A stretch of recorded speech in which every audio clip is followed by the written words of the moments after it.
pakiusap ang palasyo sa publiko matapos ang patuloy na pagsusulputan ng mga umano'y balita na may kaugnayan kay dating Pangulong Duterte at extrajudicial killing sa kanyang umanong war on drugs.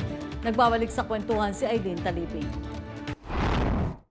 Hindi lang dapat kay dating Pangulong Rodrigo Duterte nakatuon ang simpatiya ng taong bayan, kundi dapat pati sa mga biktima ng extrajudicial killings. Ito ang inihayag ni Presidential Communications Office Undersecretary Attorney Claire Castro sa harap na rin ng kabi-kabilang pagtitipon ng iba't ibang sektor na nagpapakita ng simpatiya sa dating Pangulo. Ayon kay Castro, may mga Pilipinong nabiktima ng umano'y extrajudicial killings kaya dapat pakinggan din ang panig ng mga ito.